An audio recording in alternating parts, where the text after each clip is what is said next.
eu vou comentar a respeito dos dados de produção da Petrobras que saíram no dia de ontem após o pregão. A Petrobras divulgou ao mercado os seus dados de produção. E eu acho que tem alguns pontos de atenção pro investidor, tá bom? E eu vou comentar ao longo desse vídeo. Mas antes, já faço aquele tradicional convite para você que gosta de investimentos, se inscreve aqui no canal. Bom, vamos lá. Tem dois dados que saíram lá que chamam a atenção e que merecem ser comentados. Eu selecionei para vocês. Aliás, o primeiro ponto até bastante comentado, mas o segundo eu não vejo muitas pessoas comentando e eu vejo como um ponto de atenção, algo que nós, acionistas, temos que monitorar. Eu diria que a sociedade como um todo tem que monitorar esse segundo ponto. Primeiro eu vou falar da produção, né, da exploração de óleo e gás, e segundo, do refino. Bom, como é que foi a produção da Petrobras no segundo trimestre de 2023? Ela divulgou 2,6 milhões de barris de produção de óleo equivalente por dia. É uma pequena queda de 1,4%, trimestre contra trimestre, né? Contra o primeiro trimestre do ano, e uma queda de 0,5% sobre o ano anterior. A boa notícia, a produção do pré-sal bateu recorde, né? Uma produção que equivaleu a 78%, já quase 80% da produção da Petrobras que vem do pré-sal. Por que eu acho que é uma boa notícia? Porque o pré-sal ele tem um custo de exploração extremamente baixo, né? Então a Petrobras tem cada vez produzido mais das suas reservas que têm maiores margens, né? A má notícia é a pequena queda, e a empresa ela atribui a dois fatores. Primeiro, declínio de campos maduros, e segundo, paradas para manutenção, né? E inclusive fala que está entrando algumas plataformas para os próximos trimestres em operação. Esses números acho que normal, não assusta, não deveria assustar. Por outro lado, o que mais me chamou a atenção foi os números relacionados a refino, né? Que vieram com crescimento. E eu vou explicar um pouco porque o crescimento do refino me preocupa um pouco. Bom, vamos lá. Refino, né? O volume foi de 1,8 milhões de barris por dia, um crescimento de 9,4% sobre o primeiro trimestre do ano e de 2,1% sobre o mesmo período do ano passado. E aqui começa a minha preocupação. Uma utilização, né, chamado fator de utilização de 93% da refinaria, que é o maior percentual dos últimos trimestres, né? Alguém pode falar, pô, Thiago, por que utilizar muito as refinarias pode ser ruim? O problema não é utilizar muito as refinarias, o problema é o porquê estamos utilizando muito as refinarias, né? Bom, a ABICOM, que é a Associação Brasileira dos Importadores de Combustível, soltou hoje, né, no dia 27, que é o dia que eu estou gravando, que os preços dos combustíveis no Brasil, tanto do diesel como da gasolina, estão sendo negociados aproximadamente 20% abaixo do preço internacional. O que isso significa? Que a gasolina do Brasil está sendo mais barata que lá fora. Por consequência, os importadores eles saem do mercado. É importante lembrar que o Brasil ele não produz tudo aquilo que consome, portanto ele tem que importar. Como a Petrobras está vendendo abaixo do mercado internacional, esses importadores que compram no mercado internacional caro, se eles forem vender no mercado nacional, eles vão ter prejuízo. O que eles fazem? Eles não operam, eles encerram a sua operação de importação de combustível.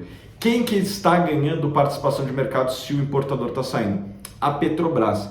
E é a Petrobras que está arcando com estes prejuízos, né? Então, isso me preocupa. A gente já viu no passado, né, as consequências dos preços no mercado interno muito abaixo do mercado internacional. A última vez que o Brasil fez isso, alcançamos com a Petrobras a maior dívida corporativa do mundo, né? A Petrobras não tinha lucro da operação, precisava pegar dinheiro no banco para cobrir os rombos operacionais que tinha, né? Então ela opera com prejuízo, falta dinheiro, né? Todo mundo que compra por 100 e vende por 80 tem um prejuízo. Tem prejuízo, consome caixa. Se não tem caixa, pega dinheiro no banco, né? E com isso a gente alcançou na Petrobras a maior dívida corporativa do mundo, né? Então, quando a gente vende algo abaixo do preço, acontece das duas uma, né? Ou temos que buscar recursos para a Petrobras ou para quem estiver fazendo esse subsídio no banco, ou a gente segue o modelo da Argentina, vocês podem procurar no Google aí que vocês vão ver, que é o desabastecimento, né? Se o preço do mercado interno é menor do que o importador consegue trazer, ele não traz mercadoria para cá e daí deixamos o mercado desabastecido. Então, as consequências de longo prazo de manter os preços extremamente baixos, como a gente está deixando hoje, uma lucratividade da Petrobras eventualmente negativa, né? A gente já passou por isso, não é algo novo para nós, não é algo que, será que vai acontecer? Isso já foi testado, não foi uma política vencedora, né? Só trouxe um endividamento e no final a gente teve que aumentar o preço para seguir os preços internacionais, ou seguimos o caminho da Argentina do desabastecimento, que também já tivemos no Brasil, né? A gente já teve experiências de tabelamento de preço que levaram à falta de produtos, não só de combustíveis. Se você procurar aí os congelamentos que foram feitos lá na época do Sarney e tal, vocês vão ver que falta mercadoria do Brasil. Então é uma equação que é difícil de encontrar aonde que está os ganhos quando a gente mantém os preços abaixo do mercado internacional. Sugiro um artigo escrito por um consultor muito bom, chamado Adriano Rodrigues, e ele descreve com bastante profundidade essa questão dos preços do mercado interno. Se a gente deixar os preços do mercado interno durante muito tempo abaixo do mercado internacional, isso pode prejudicar e muito a própria Petrobras, né? E ele explica isso com maestria. Vou botar o link deste artigo aqui para vocês lerem, para quem quiser se aprofundar e sair um pouco daquela discussão apaixonada, sem muito embasamento em números, né? Porque é muito fácil, né, usar aquele argumento, poxa, a Petrobras deveria operar no prejuízo em prol da população e tal. Esse é o pensamento fácil. O pensamento mais complexo, né, é ver as consequências disso. Será que a Petrobras tem balanço para aguentar operar no prejuízo durante muito tempo? Essa é uma questão que a gente tem que levar em consideração. Então, a política da Petrobras começa a ser testada e a gente já começa a ver um pouco disso no fator de utilização das refinarias da Petrobras, que tem alcançado o maior patamar dos últimos anos, muito para compensar o sumiço dos importadores de combustíveis, né? E obviamente que isso aí faz com que provavelmente a Petrobras esteja operando com prejuízo na área de refinos, tá? Eu vou sortear aqui uma assinatura Suno Black para quem fizer o melhor comentário. O que você acha da atual conjuntura de preços dos combustíveis no Brasil?